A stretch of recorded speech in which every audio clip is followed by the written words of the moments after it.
Hello അസ്സലാമലൈക്കും. നിങ്ങൾ തംബ്നെയിലിൽ കണ്ട പോലെ തന്നെ സ്റ്റിച്ചിങ്ങിൻ്റെയും കട്ടിങ്ങിൻ്റെയും ഒന്നും വീഡിയോ അല്ല. ഞാൻ എങ്ങനെയാണ് ഞാൻ ഉപകാരപ്രദമാക്കണത്, ഞാൻ എങ്ങനെയാണ് ഇതിന്ന് വരുമാനം ഉണ്ടാക്കണമെന്നാട്ടോ ഞാൻ പറയണത്. ഇത് ഞാൻ ടൗണിൽ സ്റ്റിച്ച് ചെയ്യുന്ന ഷോപ്പിൽ നിന്ന് കൊണ്ടുവന്നതാണ് കേട്ടോ കട്ട് പീസുകൾ. അപ്പോൾ ഇതിന്ന് നമുക്ക് ഇഷ്ടപ്പെട്ട കട്ട് പീസ്, നല്ല വലിപ്പമുള്ള കട്ട് പീസ് ഒക്കെ എടുത്തിട്ടാട്ടോ ഞാൻ മോൾക്ക് സ്റ്റിച്ച് ചെയ്ത് കൊടുക്കണം. അതുപോലെ തന്നെ പുറത്തേക്കും ഞാൻ സ്റ്റിച്ച് ചെയ്ത് കൊടുക്കലുണ്ട്. പിന്നെ ഞാൻ സ്ക്രിഞ്ചീസ് ഉണ്ടാക്കലുണ്ട്. പിന്നെ അതൊന്നും ബാക്കി വരുന്ന കട്ട് പീസ് കൊണ്ട് ഞാൻ ഡോർമാറ്റ് ഉണ്ടാക്കലുണ്ട് കേട്ടോ.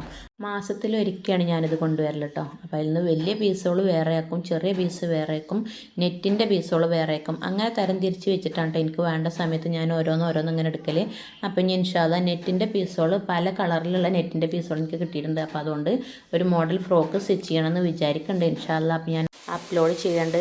പിന്നെ ഇത് നമ്മൾ ചിലവർ വിചാരിക്കും ഇതൊക്കെ കട്ട് പീസല്ലേ, ഇതുകൊണ്ട് എങ്ങനെ ചെയ്യുക, പഴയ തുണിയല്ലേ എന്നൊക്കെ. അങ്ങനെയൊന്നും വിചാരിക്കേണ്ട ഒരു ആവശ്യമില്ല കേട്ടോ.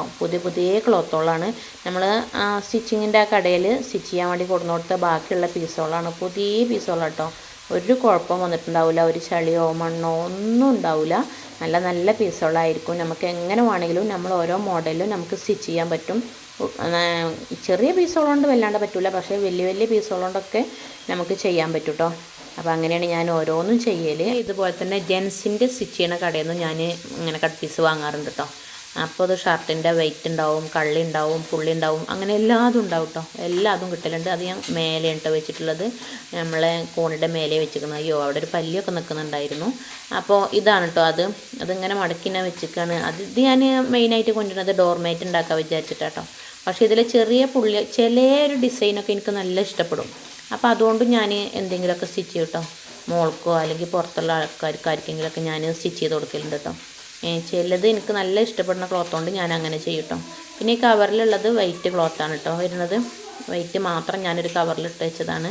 അപ്പോൾ ഇതുപോലെ നിങ്ങളും ചെയ്ത് കൊടുക്കുക. ഇനി നമ്മൾ പൈസ കൊടുത്ത് അങ്ങനെ മെറ്റീരിയൽസ് എടുത്തിട്ട് സ്റ്റിച്ച് ചെയ്യേണ്ട ആവശ്യമൊന്നുമില്ല. ഇതൊക്കെ നമുക്ക് സ്റ്റിച്ച് ചെയ്യാനുള്ളത് കിട്ടും. പിന്നെ നമ്മളെ ഡ്രസ്സിനും നമുക്ക് യോക്കിൽ കൊടുക്കാൻ, നമ്മളെ സ്ലീവിൽ കൊടുക്കാൻ, അങ്ങനെയുള്ളതൊക്കെ നമുക്കതിൽ ഇഷ്ടപ്പെട്ട പീസുകളൊക്കെ കിട്ടും കേട്ടോ.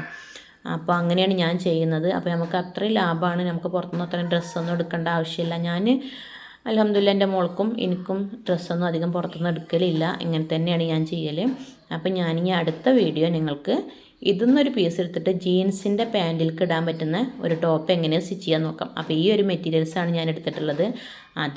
അതുകൊണ്ട് അടുത്ത വീഡിയോ ഞാൻ ചെയ്യുന്നത് ഇതുകൊണ്ടൊരു ടോപ്പാണ്. ഇപ്പോൾ ഇൻസ്റ്റഗ്രാമിലൊക്കെ ട്രെൻഡിങ് ആയിക്കൊണ്ടിരിക്കുന്ന ടോപ്പാണ് കേട്ടോ, ബോക്സ് പ്ലേറ്റ് ടോപ്പ്. അതാണ് ഞാൻ സ്റ്റിച്ച് ചെയ്യുന്നത്. അപ്പോൾ ഇൻഷാ അല്ലാഹ് ആ വീഡിയോ ആയിട്ട് വരാം കേട്ടോ.